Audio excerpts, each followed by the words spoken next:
There was one in particular where I was like, okay, Ryan is just completely off base here, which has turned out to be completely wrong. Your prediction for the Lakers series was Nuggets in 5. Christian has not shot below 42.9% from the field. I just went and looked up, okay, what's the longest streak of consecutive games for a field goal percentage above 42.5? Daniel Gafford leads the league at 15. Christian Braun is second. Wow. Tied with Giannis Antetokounmpo, Nikola Vucevic, and Domantas Sabonis at 13 games. I thought in this last one they did about as good of a job as you could expect until the very end. I think part of that also had to do with the fact that they were trying to get Russ a triple-double. We're not going to forget Russ trucking MPJ. I was so mad about that, and I completely agree with you. I'm glad you brought it up because I wasn't even going to.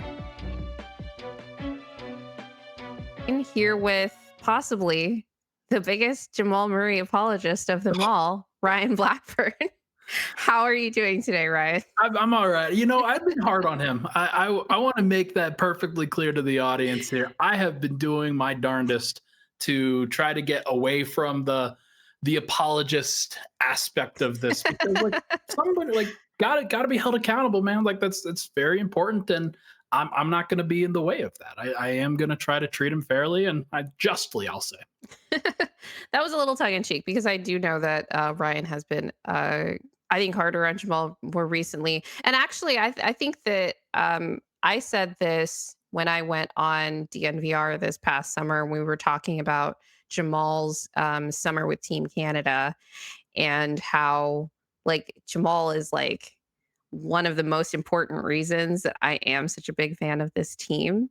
And like I love Jamal as a player and he has so much potential, but I'm all about tough love when it comes to my favorite players. So like I just wouldn't care as much if I didn't know, what he's capable of. But we're gonna get into that. I want to get into a bit of Ryan's background.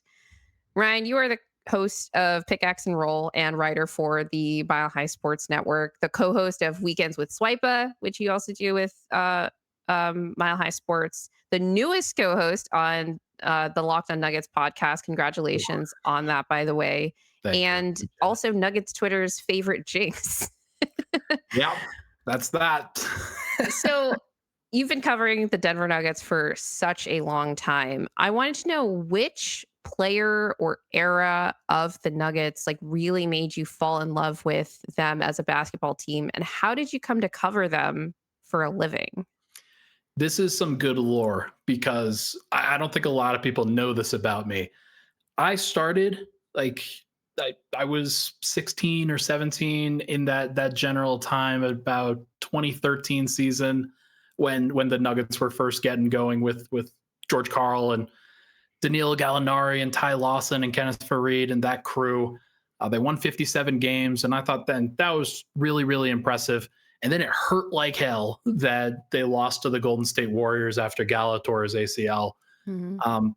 I was on Denver Stiffs at that time. I was one of the Kremlins, one of the posters that was like just on the blog and just hanging out. Oh, that kind of poster. Oh yeah, no, I was doing like hopping in the comments sections and talking about the game, and I was just on an internet forum basically with Denver Stiffs, and I was with Jeff Morton and Nate Timmons and Andy Feinstein and that entire crew. Adam Morris took over as the site manager there, and I was just a commenter for a while. And then I went off to college and realized, you know what? Like I went to college for sport management. I didn't know exactly what I wanted to do with that. I just like talking about sports. I like talking about teams that I care about. And for a while it was the Broncos, but then I just, for whatever reason, I started really getting into basketball and talking about basketball and really enjoying that aspect of sports. And it's something that because I played football and baseball growing up, didn't really play a bunch of basketball. I was okay in my 8th grade, like private school, 10-person team that was there, but never really got fully into basketball until I started watching and commenting on the Nuggets. And one thing led to another. I took a gig for free I wasn't getting paid for Denver Stiffs for a little bit. Then I started getting paid $75 a month. Then I got paid $150 a month. And then I got like just one thing led to another and started getting into like a more trusted avenue for covering the team and became the site manager over there. Um, and so, long story short, my username for Denver Stiffs was "It's the Law Son" for Ty Lawson. Okay. That was how I got into the Nuggets, and then how I kind of got into covering the team. That is such a unique story because like, well, at least to me. So Yeah, I've talked about this on the show before how I was a like very certified casual basketball fan up until the title run and like learning about the Nuggets. I'm fully adopting this team like they're mine now. And I wasn't really into team sports in general outside of basketball, but I could always get into basketball, especially when playoff time came around. sure. And so it's always interesting to me, or it's been interesting to me to um as I've evolved in my own sports fandom, to recognize how easy it is to get into other sports when you're already into another one, especially when like you have, my timeline is full of obviously people from Denver because I follow so many Nuggets fans, but then I get into like, oh, what's going on with the Broncos and like what's Right. going on with the Colorado Avalanche, and just kind of by osmosis, like that information is coming to me. And sometimes I'm like, oh, okay, let me just check in on this game. Even though I literally never watch hockey, for example, but everyone's like, oh my God, this Avalanche game is like Fun. going is like out of control and that kind of thing. And I think that the thing that obviously binds, especially the team sports experience, is like that fandom and that community and like being around other people that can get really emotionally invested in an experience that is completely outside of themselves or their control when it comes to rooting for your favorite sports team. And that's been really, um, really special. I think it's so cool that you basically like posted your way into covering your favorite team. I So spoke it into existence. yes, That that was is manifestation, right? I was in South Carolina covering the Denver Nuggets. Like why would I do that? Like other than for the love of the game. Like it wasn't like I was getting paid to do it that much. So I was just enjoying myself. And for those that are trying to get into the business, sometimes you do have to make some sacrifices like that in order to get your foot in the door. Nobody ever wants to work for free. Nobody ever wants to do anything like that. And like there is, I think, a sort of culture now where you don't do that. And by allowing yourself to do that, it's kind of an admission of defeat. But if you do really want an opportunity, the best way to do it is just to make yourself available to people and then to practice and then to get reps and then to get better. I'm a better writer and podcaster now because I did it for free back when I could have probably gotten paid to do it, but probably wouldn't have had as much of an audience or an opportunity to do it. So if you're out there and you're looking for opportunities to break into sports, make yourself available. That's the thing that I could pass on as wisdom. Yeah, rent is expensive though, right? It is. I'm saying The so rent people is that too work damn long high. hours. That's the thing is like it sucks. It's not fun. And so not everybody has that opportunity, and I am sensitive to that as well. So, something I wanted to bring up actually from watching your show, because your show is definitely one of the many that I was consuming voraciously during the Nuggets title run as I tried to become a ball knower. Right? I was watching a lot of DNVR, a lot of Locked on Nuggets, obviously, and Pickaxe and Roll as well. There was a time in the playoff run when I stopped watching your show like Mm, explicitly. And it was because I thought you were being too much of a homer. When you guys did the Den Vengers Assemble things, you were kind of doing them before every playoff series, or like before and after, and just kind yeah. of reviewing how the Nuggets were doing. There was one in particular where I was like, okay, Ryan is just completely like off base here. He's being way too much of a homer. And the thing that made me think that, which is turned out to be completely wrong, was when you said in your prediction for the Lakers series Mm. was Nuggets in 5. Oh, that's awesome. That's funny. And like when they beat them in 4, I was like, oh, I feel like an idiot now. Well, you know what's funny? You know what's funny about that is I kept looking at it, I kept squinting at it and thinking, am I insane for not respecting this team at all? Like for not respecting the Lakers in any way, shape, or form? Like I just believe in what the Nuggets are doing. I believe in Jokic solving problems, and their big issue, like the big adjustment, was the Rui Hachimura adjustment.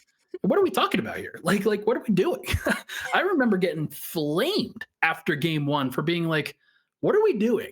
Like this is they came back and it was looking bad for Denver, but Denver ultimately won that first game. And then Lakers, like especially Nick Wright and folks like that, were like, the Nuggets should treat this Actually, one as a the loss. yeah, I As a should treat loss. that as a loss. If I'm the Lakers, Cool. I'm more encouraged than ever. That's crazy. Like that, and That like was Nick good. Wright was so funny throughout that entire run. I Like know. I just know. Good and good for him for playing it up. Like yeah. that's it's important to like that was as entertaining as it could possibly get. And that's what you want. But I was also like looking into into that series thinking, so like Anthony Davis can't guard Jokic, right? Like Yeah. we're fully past that Yeah. as a thing that he can do. So what is the actual answer here? And it turns out the answer was nobody. Yeah. The answer was like maybe LeBron could guard Jokic Yeah. for a game. A He could quarter. do it for like half a game and then he has no legs Yeah. and that team's offense completely falls apart. Yeah. So, yeah. Anyway, I was wrong and Ryan is absolutely a real one and I'm glad I realized it soon enough. Is there anything else about your background with the Nuggets that you wanted to share? Not really. I mean, I hope that people know kind of what I've been through by now. Like I started covering them full time in 2019 when I became the Mm, site manager over at Stiffs. I was doing that for a little bit. The pandemic was obviously crazy trying to figure out what coverage even was at that point. We were hopping on Zoom calls just to do interviews with guys. And then like it just has felt like a nice little reward for Denver to win the title when they did. Just because there was a lot yeah. that the Nuggets and like Jamal Murray truthers and people and he tore his ACL and then missed multiple playoff runs, and it just felt like that aspect of it was a nice little vindication. And I can be happy if they don't ever win another championship. I don't think a lot of other people feel that way, but I think that Denver at this point they've accomplished what they needed to accomplish, and now everything on top of it is gravy. And we'll try to see if they can do We need to smother it in gravy though, Ryan. it. That's the best kind of turkey, if we're being honest. Like Thanksgiving's coming up, I know everybody's going to be drowning their turkey in some gravy. Yeah. Let's move on to the Denver Nuggets. So I'm just going to give a quick rundown of the Nuggets' most recent Jokic-less road trip. They went 1-2 in this road trip. So in the first game against the New Orleans Pelicans, they lost 94-101. Dario started for Nikola Jokic as he did in all 3 games. Aaron Gordon is still out, so Peyton Watson was starting at that 4 spot. In the game versus the Pelicans, the Nugget starters got off to a good start with Dario, and you could kind of see the vision of him being able to be kind of a Jokic light in certain lineups. Then the bench came in with Zeke at backup 5 and the whole floor. And I'm not blaming like Zeke specifically for this, but obviously because of the importance of that center spot, uh, everybody on the floor forgot how to play basketball, and Zeke ended up being a minus 15 in 5.5 minutes. The Nuggets tried to make a push in the second half, late second half. So they were playing Latko with the bench a little bit. But the second chance points in particular, I think just really killed him. And Jamal was getting blitzed relentlessly. And they created some open threes out of that, but nobody was able to make shots. Jamal got a little bit more aggressive late. And I thought that was pretty effective, getting to the rim, to beat those blitzes. And that was nice, but too little, too late, and they ended up losing to the Pelicans. That was unfortunate because it was an NBA Cup game. They then played the Memphis Grizzlies on Sunday and lost 90-105. Again, the starters started off pretty well with Dario Saric at that 5 spot. Zach Edey comes in, and the complexion of the game changed entirely on both ends of the floor. They couldn't get into the paint. They couldn't make shots in the paint when they did get there. And defensively, like, no one could contain Edey in that first half. I actually thought DeAndre Jordan did a pretty good job on Edey in the second half of this game. And he ended up, I think, only losing his minutes by 2 in the second half as opposed to 8 in the first.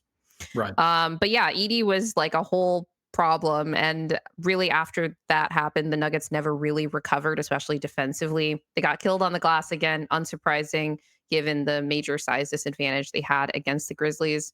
I thought the transition defense was particularly bad in that game, just tons of runouts. Like, if there was a turnover, the Grizzlies were scoring just kind of automatically. But more importantly, I thought the offense was just atrocious. Like, the half-court defense was fine, transition defense was bad. Offense overall was like, what is going on here? Yeah.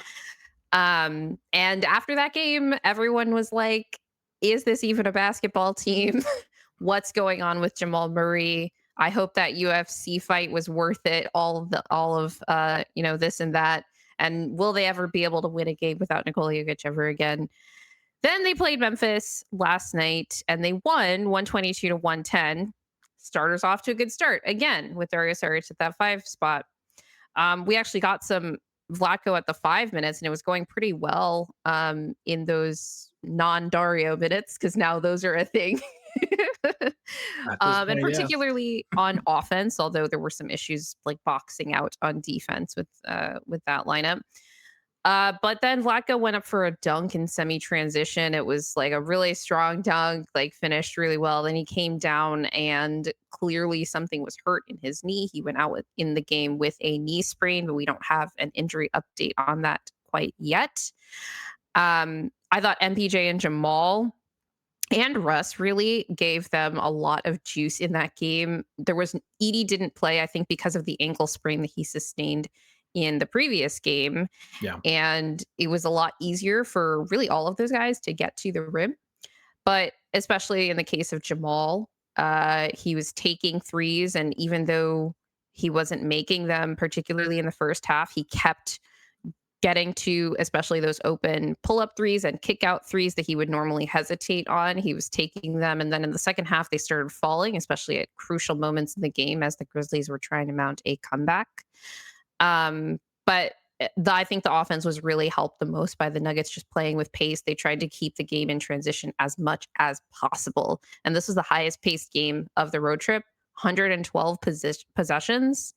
So that was nice. And they looked engaged defensively. But Ryan, what did you think about, first of all, how the Nuggets performed overall on the road trip? Like, what do you think of going 1-2 without Jokic on the road? And yeah, what were your like major takeaways from the Nuggets over the course of this road trip?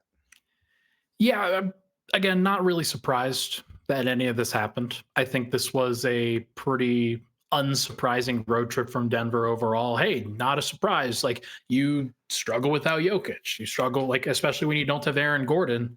Yeah. I think that Gordon would have made a big difference in that first game, especially just because like they're going up against Yves Missi and Jeremiah Robinson Earl and Trey Jameson. And like they probably could have won that game had Aaron Gordon just been out there. He wasn't. They lost. It's unfortunate.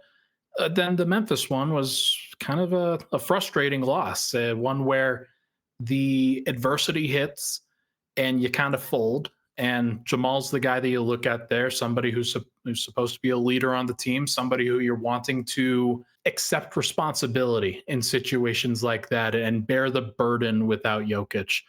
Michael Porter in that game also had 4 points through 3 quarters and then looked pretty bad. Yeah. But again, I said after that one, I'm not worried about Mike. I'm worried about Jamal. And that looked prescient in the beginning of the third game where, Mike got off to a great start, but Jamal was looking pretty tentative. There were things that he was doing. passed up some open threes. He jumped and tried to pass and turned the ball over He because also missed the ones he was taking of the open yeah, threes exactly. Like that early. just looking uncomfortable. And then he fought his way through it and ultimately had a good game. There were some things that he was able to do in transition that I think you get to see the ball go in the basket, get to remember, hey, I'm a really good player. And suddenly you start to play like a really good player and then play like a great player at times. The ability of Russell Westbrook to set the table for both Jamal Murray and Michael Porter, I thought was on display. Jamal didn't have to do all the creation. Mike didn't have to do all the creation. But when they did create, they were in more advantageous situations than just where the defense was able to sit back, watch what Denver was doing, and Yeah. then blitz. Like there were a lot of good things that Denver was able to do, kind of getting some guys on the move a little bit more. Yeah, And I for thought that sure. Jamal and Mike played with purpose, and that was something that was missing in the first two games, was playing with an actual purpose and playing with intent. And I thought that they both answered the bell. Yeah, and it helped that they were able to get to the rim and finish there easier because Edie was out for Absolutely. sure. This is all contextual, Especially right? Mike, who scored almost all of his points in the paint. It was awesome. The only one that he Um, didn't, by the way, yeah, was the one where he had 2 feet on the 3-point line yeah. because he's shooting 100% on those shots this year. That's just how he rolls. He is very comfortable from that 22 to 23 foot range. That's basically that sweet spot for him, fortunately or unfortunately. One of my biggest takeaways from this road trip in terms of positives, especially with the young players, was Peyton Watson's defensive versatility. One because I lamented the defense throughout, especially the first two games of the road trip, but I actually thought he was pretty good Yeah. defensively in both of those games. Um, and he had to be at that starting four spot. I think he's been rebounding a little bit better now. It seems like there's been a little bit more emphasis placed on that, and Let that's me ask you really hard to do when you've got Dario as your starting five and you're like severely undersized in that front court as yeah. well. Let What me were ask you you gonna this. Mhm. You just listed Peyton as the starting four. Like, do you consider him or Mike to be the four in these lineups? Because I've effectively moved him to the bigger position and Mm. Peyton to the smaller position in Yeah, my rotation I charts. think that's where it comes to the defensive versatility. So for Hmm. example, in both Memphis games, there were several possessions where either one of Peyton or Mike was guarding Jaren Jackson Jr., for example, um, who was playing, well, depending on the lineup, 4 or 5. Yeah, And so we could just kind of list them both as combo forwards. sure. But You know what I mean? in terms of four, I'm just like, well, what are they doing on the floor? Less so than even like offensively. I think one of the reasons that Mike's had more space to drive in and get to the rim, and really all but the second or the first Memphis game, because he was getting to the rim also on the Pelicans, which you should against a team that has no centers, is because he's able to drive into not a crowded paint. One of the things that I've been clocking with Mike this year is that he's sometimes taking threes where the drive is open because I think he's trying really hard to get the 3-point volume up. But a lot of those shots end up being better contested, particularly from his base when guys are chasing him, than I would like him to choose to take those shots as opposed to driving. But I thought in the second Grizzlies game, he was like, "Oh, okay, I'm just gonna get all the way to the cup here." Even though there were like I think one of the reasons he missed all his threes in that game is because all of them were like really well contested at the base and guys were chasing him. But Yeah. as soon as it kind of clicked for him that like, oh, okay, I can just get all the way to the rim here, like that is working. And part of that is because no AG there, nobody's in the dunker spot, for example. And that part of that is like Peyton's not necessarily playing the dunker either. So they're both kind of playing that combo forward position.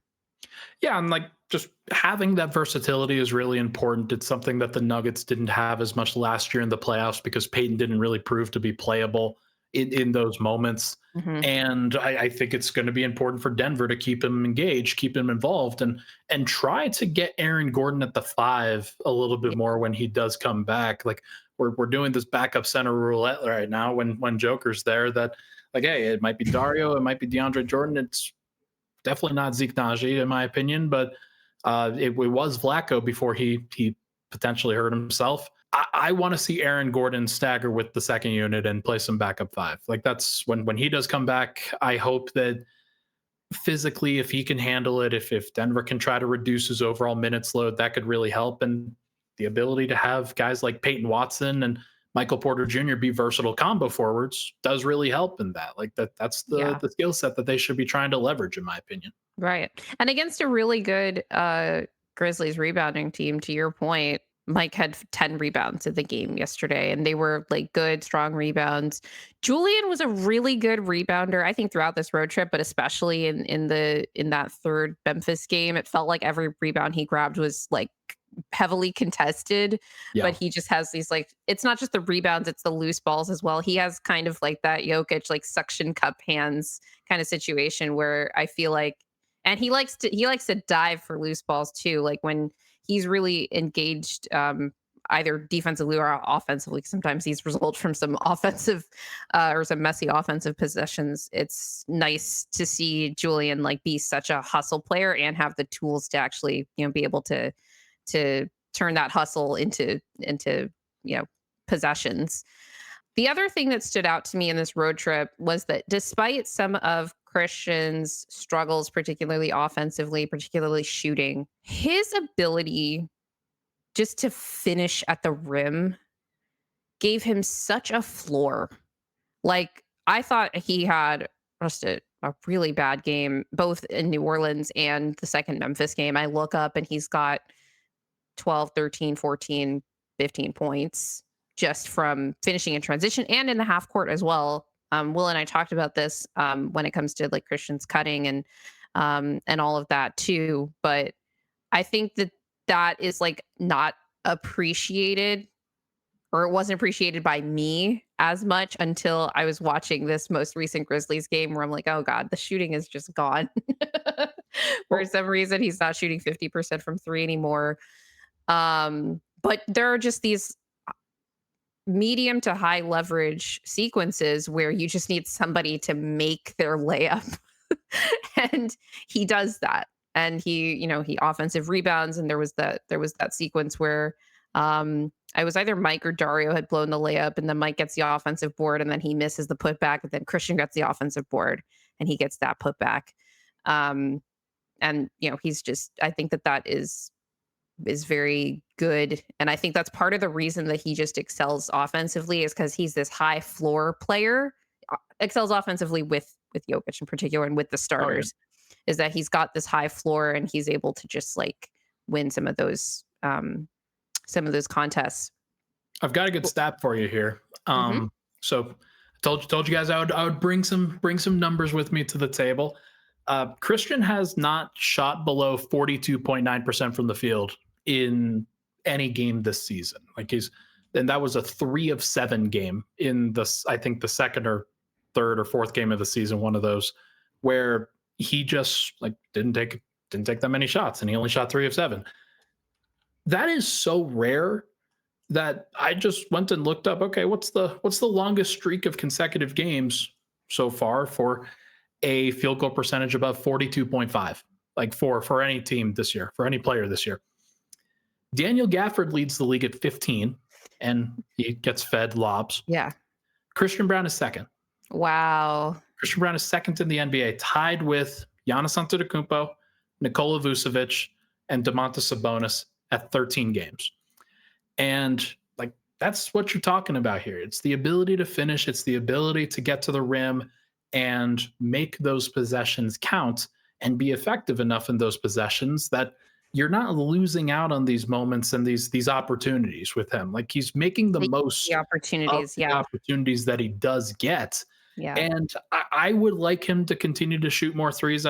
He's over 2 in each of the last 3 games. I'm Right. looking at it now. He didn't make a 3 on this road trip, although he did have one in this last Memphis game where I think his foot was Yes. on the line. So I'm Oh, not okay. gonna, They counted that one as I remember yeah. the shot. So Mhm. I was okay. So they counted that one as a two. I was wondering about that, so I had to go check it. But no, like he has been doing okay. He had a pull up two in this last game, and then looked like he's starting to look like a a frisky white boy playing for this particular team. It's he's been doing some crazy stuff. I've been pretty impressed with what I've seen from him, and like the consistency is what really stands out.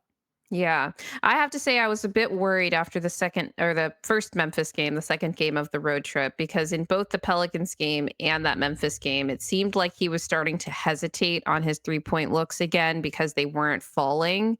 Right. And I thought in this last one, even though he didn't have a lot of attempts, and the one that he made was actually a two, he was not hesitating on that shot again. And I thought that was really important because his confidence to just take that shot and like get, even if he's missing it, like give the team an offensive rebounding opportunity. There were times in the second game, in the first Memphis game, I should specify, where he would pass up a three and then drive in and try to take a contested fadeaway midi. And I'm like, what is going on right now?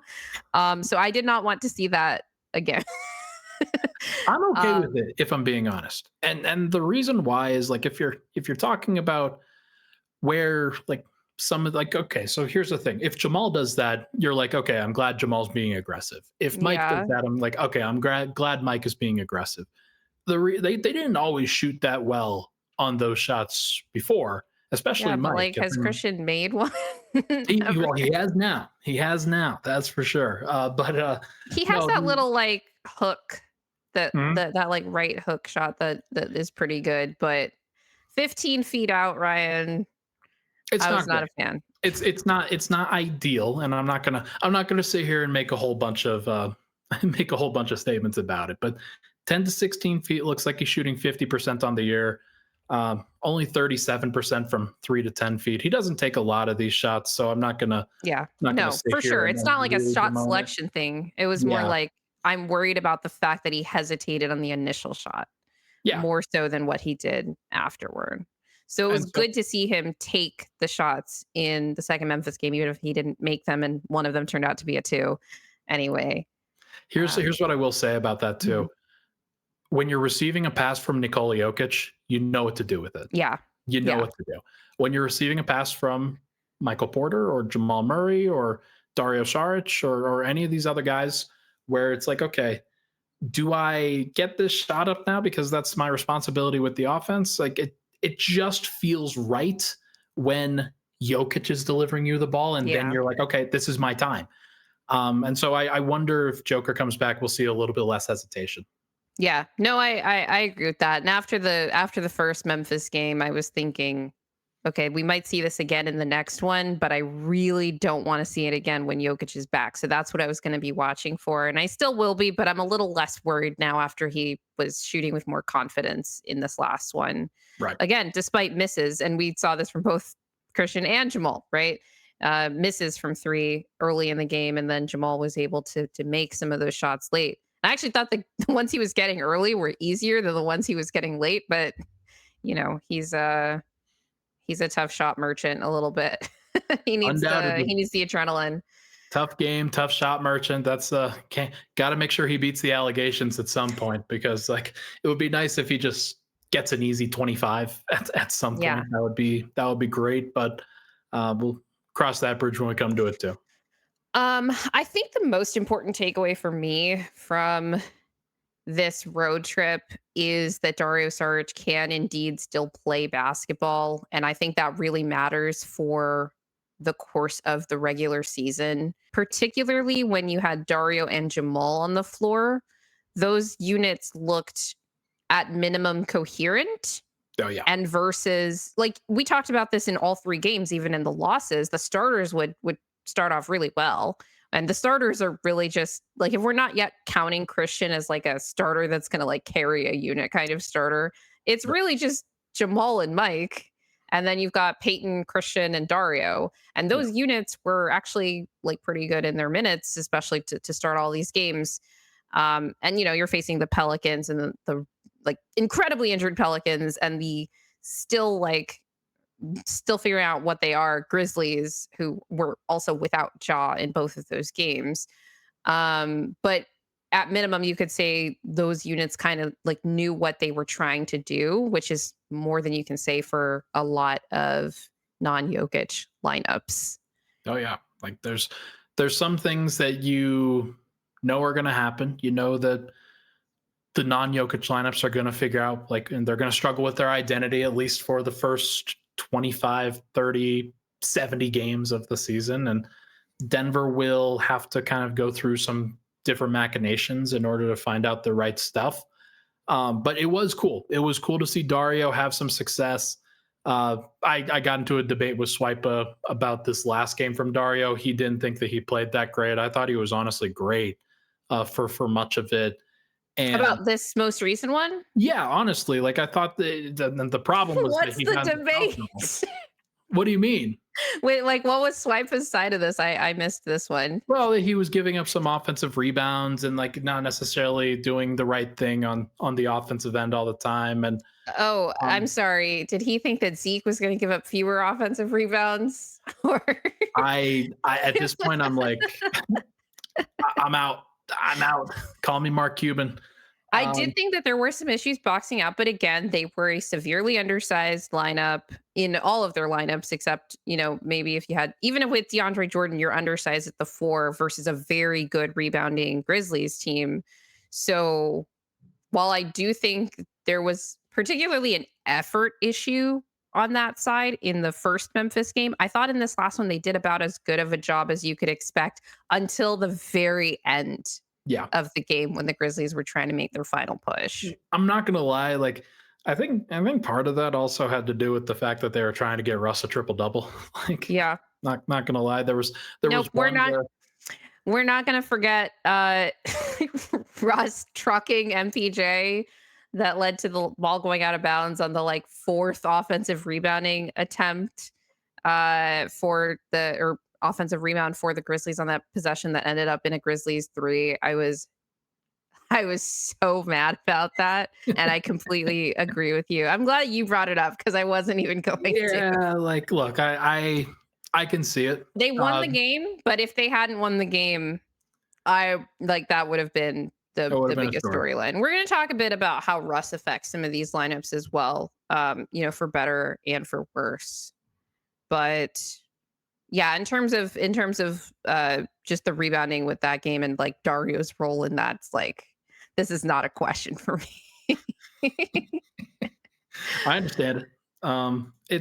It's going to be interesting to see what they do going forward with that, but because like I still we'll talk about this obviously, but Russ plus Dario is still an awkward fit, and then they're going to have to figure that out. But I honestly think they're both vets. They can figure it. Like they're adults. They can, like, if they both want success for the team and they both think that they can help the team, then they'll both find a way. So we'll find out. If you like our content, please remember to hit the like button. Please subscribe and share our show. We're trying to grow the channel. Hit the notification bell as well so that you can stay updated on all of our content.